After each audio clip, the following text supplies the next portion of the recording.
Joseph was basically Jacob's favorite, or Israel's favorite, his favorite son, and you could tell it, and the brothers could tell it, and it caused a jealousy. And what was one of the reasons that they didn't care for him much? There was two. You can think of both of them. There is a muffin back there for you. Well, we know he was his father's favorite.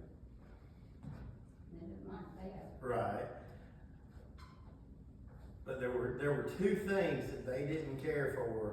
One of them his father gave to Joseph, and the other one was Joseph told all of them about it. If you remember what they were. The coat of many, or I guess we call it the coat of many colors.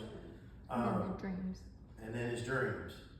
So, you know, I mean, I think you even brought it up, Kathy. You always told was your grandma or grandfather not to make you seem more special than the others? Right, my grandma. Yeah. And I mean, if you was to think about it, if you're there with all your brothers and sisters, or in this story with your brothers, and I mean, he does have sisters, because as you get to the end of this chapter, the sisters come and mourn him.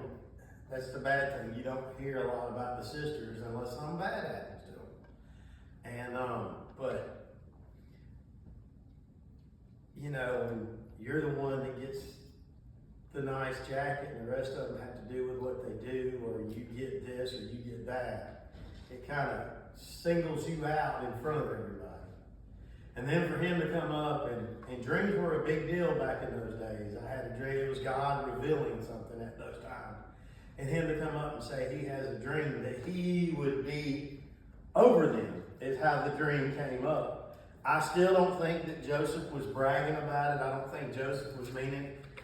Joseph was just sharing his dream. I think there was some naiveness to Joseph, if that's a word. He was very naive, or he didn't catch that was going to look like that. But I think it's because he was so sheltered. I may be wrong on that. Yeah, he was very, well, at this time we think he's about 18 years old. Yeah, and his brothers were old. Yeah, So, yeah. yeah, he would have thought he could share that with his Yeah, older brother. yeah. But I also could see from the brother's standpoint how that could be taken as, oh, so you think you're going to be over us. Even the father even said that. Him, and I imagine that was Leah beside him, that said, so you think you're going to rule over your mom and your dad and your brothers? But yet, it says as we got to the end of that, he observed everything that he was saying, that Israel, Jacob observed everything that he was saying and took it to the heart, because he would remember this. But little did he know this was about to happen. So as we jump into this next one, what we'll see from here on out is pretty much the title I gave it. What was intended for evil will turn out for their good. And what I mean is, it'll turn out for the good of the brothers. Because what they're intending to do in the next couple of verses that we go over, they're wanting to kill him.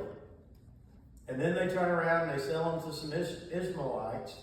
And then they turn around and sell him to Egypt. And later on, Joseph will rescue his brothers and his dad from a famine and have them come live in Egypt.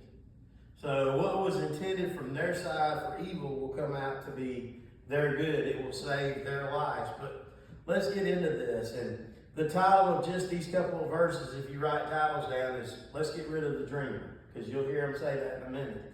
And it says this, and we're going to read 12 through 17 right now. And his brethren went to feed their father's flock in Shechem. Do you remember what Shechem was? Where Shechem was? What happened in Shechem? In Shechem was where Diana got raped. Or got seduced by the leader of that town's son. And then also that's the town that he said, the brothers came up with this thing that, hey, well, this is what you're going to have to get. You're going to have to get circumcised. So all these adults got circumcised, and as they were in pain, Reuben, and I can't remember the other brother's name, went into the town and killed them all. And it left a bad sign on all those towns that were around. As Jacob was leaving, they knew they couldn't mess with him because of God. God made it plain, you do not mess with them. So here they are. They have went off to feed the flock in Shechem. And in verse 13 says, and Israel said unto Joseph, do not thy brethren feed the flock in Shechem? Come, and I will send thee unto them. And he said to him, here I am. So he says to Joseph, hey Joseph, did not your brothers go and feed? And I believe this was 50 miles away. Did they not go and feed the flock? Did they not take the flock to feed them in Shechem? And I think his father was concerned with these brothers, with all the brothers, because they weren't the best role models. They weren't the best to behave and do what they were supposed to do. I took it as I read the Bible and as I read some commentaries that they were going to do whatever was right in their own minds and do whatever made them happy and whatever made them feel good. And so he's saying, hey, they're, and I think the father was worried because, hey, they're going to the very place where they cause so much trouble. And the other towns around it, what if they decide to retaliate? And he calls to Joseph, the one that saw him, and he says, hey, I want you to go and check on them. And I love it. Here's Joseph. Joseph knows beyond a shadow of a doubt his brothers don't like him. I think there's he's naive in that too, that maybe he doesn't get it, and I may be wrong on that. That's Ryan theology. I'm not sure. I may be wrong on that. But I do believe he knows his brothers just don't care for him. They hate him. They do not want him around. But yet he says, here I am. Here I am. I will go. He doesn't put up a fight. He doesn't say, man, Dad, that's a 3-day journey to go find them. And then when I find them, what are they going to do? Are they going to pick on me? Are they going to make fun of me? Are they going to beat me up? Brother stuff, you know? What are they going to do to me? You know, and then he didn't go, well, when I do go, what am I going to find them doing? Are they sitting there hoping that the flock is getting fed? What am I going to find them doing? No, he simply says, here I am. And some of the commentaries I read, it was kind of like when they said Joseph was a type of Christ. What did Jesus say when God said, I'm sending you down? Here I am. He willingly came and died on the cross, came and lived as a man and died on the cross for each and every one of us. He said, here I am. I'm ready to go. And I kind of thought about us. Are we a here I am Christian? That when God wants to use us, no matter what the situation looks like, do we say, here I am, use me? Or do we say, God, well, you don't understand. I would never survive in Africa or Mexico or some other country going over there. Why use me? I'm not the greatest at my speech. Why do you want me to sing in the choir or the praise team or have you ever heard me sing before, Lord? Well, yes, he has. Or God, why do you want me to teach a Sunday school or just witness to somebody in the grocery store, say a kind word to somebody in the grocery store? Most of the time we have a complaint instead of saying, here I am, when God wants us to say, here I am. Whatever you want me to do, I'm willing to do. So we see Joseph say, here I am, I will go. And he said to him, go operate thee and see whether it be well with thy brethren and well with the flocks. I think Israel knew something was going on. And bring me word again. So he said, hey, if you go out there and you find something that doesn't look right, I want to know what's going on. If your brothers are out causing trouble in these other towns, if your brothers are out there doing something they shouldn't do, I want you to come tell me. I want you to come let me know, because if you look at those first verses, 1 through 11, it says that Joseph did come back and give a report that was evil about what his brothers were doing. Now, we don't know what they did. We don't know what was going on. We don't know if they were out robbing people, killing people, running around with all the whatever women in the town. We don't know what was going on, but it was an evil report that was brought back. And here is Joseph again, knowing that this is going to cause, not Joseph, here's Israel again, knowing that this is going to cause maybe trouble for Joseph. And he says, go out and let me know. You know why? Because he trusted Joseph and he knew that Joseph would tell him the truth. Joseph had that kind of character that he knew he could trust in him. And bring me word again. So he sent him out of the vale of Hebron. And he came to Shechem, which Shechem was about a 3 days journey. It was 50 miles away. And a certain man found him, and behold, he was wandering in the field. And the man asked him, saying, what seekest thou? I love it. As you read this, here's Joseph out looking for his brothers. And he's looking in these fields, and the fields are empty. There's no animals. There's no brothers to be found. And God provides a person that he comes in contact with that says, let's go see what he says. And he said, I seek my brethren, that's Joseph. Tell me, I pray thee, where they feed their flocks. And the man said, they are departed hence from I heard them, saying, let us go to Dothan. And Joseph went after his brethren and found them in Dothan. So he runs into this man. He runs into a total stranger, and the guy goes, hey, I heard them talking. They were going to Dothan. That's all we know about this man. I'm not trying to put nothing special on him, but everything I read and what I believe is God provided something there for him. Because he was going to wander around, and probably would have never thought to go to Dothan. And God provided someone to put in the way. You know, God provides you sometimes to put in somebody's way when somebody is seeking something. And that seeking something, a lot of times, they don't know they're seeking it, but they're seeking something in life that'll make them better. And when they find you and God puts you in their way, you give them the answer. And sometimes they don't like the answer because they don't want to hear it's God. They don't want to hear that it's God's Son, Jesus Christ, that will change their life and send them in a different direction. But that's why God puts you there. And sometimes, and like with this Joseph, he was pointed in the right direction to go toward his brothers. And the man said, they have departed hence, for I heard them saying, let us go to Dothan. And Joseph went after his brethren and found them in Dothan. So here's Joseph. He's on his way to Dothan, and he sees them from afar off. Pretty much is what I gather. He sees them with the cattle. And when they saw him afar off, even before he came near unto them, they conspired against him to slay him. And they said one to another, behold, the dreamer cometh. So here's poor Joseph, as Joseph is heading toward them. You know, jealousy leads to hatred, right?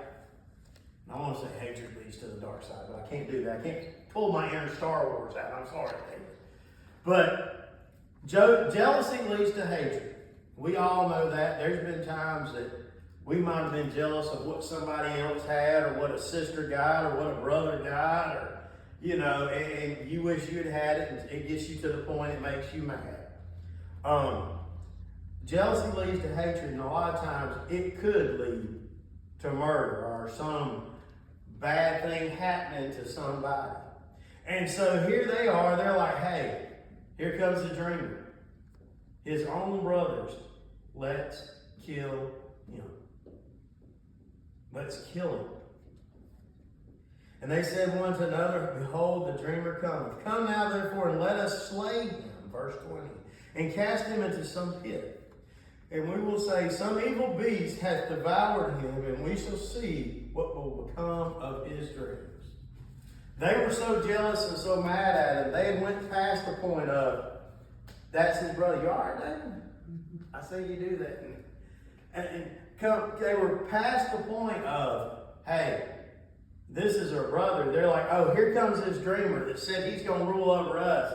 Let's kill him and see if his dreams will come true. Let's murder him and see if his dreams will come true. And here's Reuben. And Reuben heard it, and he delivered him out of their hands and said, let us not kill him. Do y'all remember who Reuben is? He's one of the brothers. Do y'all remember? Y'all just slept with his mom. Or no, Slept with one of the concubines, yeah. which would be one of his wives. However call that, but Reuben was the one that had slept with one of his concubines, so he lost what he would have got in the inheritance, which would have been lead dog. I can't remember what that's called, but he would have been rule of the family. But Reuben said, hey, let's not murder him, let's not kill him. And Reuben said unto them, shed no blood, but cast him into this pit that is in the wilderness, and lay no hand upon him, that he might rid him of their hands, to deliver him to his father. So Reuben says, hey, you know what? Let's not kill my brother. Reuben had a plan. Reuben knew that he was not going to receive what he rightfully was supposed to receive as being the firstborn. He was not, because he had a relationship with his father's concubine, which would be considered his wife. He had had this relationship, and he knew in doing that, he was looked at they just looked at him as nothing. It wasn't like he was the lead brother or anything. So Reuben had this plan. As the minions say, light bulb came on. And he said, hey, let's throw them in a pit. Well, there were pits everywhere, and a lot of times these pits were like cisterns or whatever. They had water in them. As the water emptied out of them, they were empty. And this was one of them. He said, let's throw them in this pit. And his plan was, we'll throw them in this pit, and while all the brothers are off, he'll go get him, rescue him, and what will he look like? He'll look like a hero coming back to his father. So he thought he would be sneaky, and it's so funny as you look at this. Most of them are doing exactly what their dad did, as he was the schemer back in the day. And it came to pass when Joseph was coming to his brethren that they stripped Joseph out of his coat of many colors that was on him, and they took him and cast him into a pit. And the pit was empty, and there was no water in it. So can you imagine Joseph as he's coming to his brothers, that he gets jumped on, that he gets attacked, that he gets ambushed. And they take him, and I'm sure they beat him up. It doesn't say that, but I'm sure in order to hold him down, because I kind of figured Joseph's going to fight through this. I mean, Miss Kathy, I don't think that if someone attacks you, you're not just going to let them take your coat and you're just going to sit still. You're going to try to fight for your life because you don't know what's going on. And so they take him and they throw him into this pit. And this is where we sit. And here you see the next verse, you're going to see the uncaringness of the brothers, and you're going to see that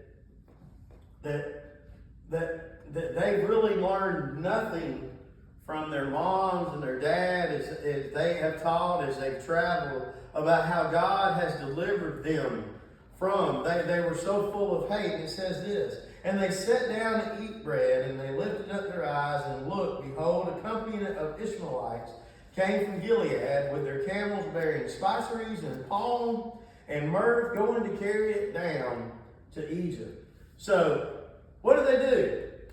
They beat their brother up, they take his coat off, and they throw him in a pit, and what do? Most of the time when you do something bad like that, what do you try to do? You scatter, you get out of there, right? They sat down and had a meal. They did. They had a picnic. They sat down and had a picnic. And I'm sure, David, I had no doubt, Heather, I had no doubt that Joseph's in that pit, not quiet. He's yelling and he's screaming and he's, get me out of here, help. Why are you doing this? I'm your brother. And through all those shouts and through all that, whatever's going on, they just ignore him. They just ignore him. And verse 28 said, well, and then verse 26, I'm sorry. And Judah said unto his brethren, what profit is it if we slay our brother and conceal his blood? Come and let us sell him to the Ishmaelites, and let not our hand be upon him, for he is our brother and our flesh. And his brethren were content. Then there passed by the Midianites merchantmen, and they drew and lifted up Joseph. This is the brothers that drew and lifted up Joseph out of the pit, and sold Joseph to the Ishmaelites. Now the Midianites and the Ishmaelites are the same group of people, okay? Because I know that can get confusing when you're reading it. but they're the same group of people. They kind of interchange with each other. And the Ishmaelites, remember, is that Jacob? No, not Jacob, but that was one of Abraham's sons when his wife Sarah, right, could not have children. So these are the Ishmaelites. Then they passed by the Midianite merchantmen, and they drew and lifted up Joseph out of the pit, and sold Joseph to the Ishmaelites for 20 pieces of silver, and they brought Joseph unto Egypt. So here's this thing. Hey, I've got a great idea. Let's not have his blood on us. Let's not go around feeling the guilt of having killed our brother. This is all the brothers together. Let's sell it. Now, have you ever thought about that when you got mad at your brother or sister? When you sat there, Dave, and you're intent on killing them, but see, you see a white van come by the house, and you're like, hey, I've got a better idea. Let's just sell it to the creepy guy in the white van. And that's what they did. They said, hey, let's sell him to the Ishmaelites. So they pull him up, and they bring him over there, and they sell him for 20 pieces of silver. Now, I want to share this with you. A good slave would usually run about 30 pieces. And they sold Joseph, and now take it, Joseph's 18, Joseph's healthy, his dad is taking care of him. His hands may be a little soft. I don't know, like Jacob's was in the very beginning, because Esau was the one that was the hard worker, and Joseph wasn't. But he was strong looking, he was healthy looking. He was nice to look upon, and they sold him. And I'm sitting there thinking, okay, the brothers were like, I know what you're thinking. I'll give him to you for 20, not 30. I don't know. We don't know how it happened, okay? But they sell him and they take him off to Egypt. Because guess what they're going to do when they get to Egypt? Is they're selling their spices and they're selling this other things. They're going to say, hey, I've got this good slave right here. They're probably going to make a profit off of him. But here's what I want you to understand in all this that's going on. God was working this for the good of Joseph, and God was working this for the good of his brothers. Sometimes God has us go through bad things to get us, it always isn't to get us where we need to be, but it's to grow us to be who we need to be. Sometimes it is. We go through bad things because God's trying to get us back on track. But I also think sometimes we go through some things that we don't understand because God knows it's going to make us stronger to fight the battles that we need to fight later on, or to handle the things that we need to handle later on. And I think with Joseph, he had to get him to this point, not because Joseph did anything wrong, but he'll get him to a point that he'll be able to help his brothers and his fathers later on. Because as Joseph is in Egypt, he's an outstanding servant or whatever he will be, or advisor to the Egyptians as they're through there. And God can use him to help his father and his people through a famine. So sometimes God brings us through things that we don't particularly want to carry through. Because I don't think if Joseph knew all this was going on, he'd been trucking the other way. Just like every one of us in here, if we knew that we had to go through something that would not be good for us, we'd go the opposite direction because we're human. We wouldn't see, we wouldn't even think this way, we wouldn't see that we need this to grow into what God wants us to become. Right? I mean, take David with the thing on the side, the vat bag on the side. I always hear him say fat bag, but vat bag. You know, and everything, every one of us, some of us have been through. If we had the choice, we would have done it a different way. So then we get to Reuben here, and Reuben returned into the pit. We don't know where Reuben was. We don't know why he wasn't having a picnic with his brothers. So when you ask me, it doesn't say.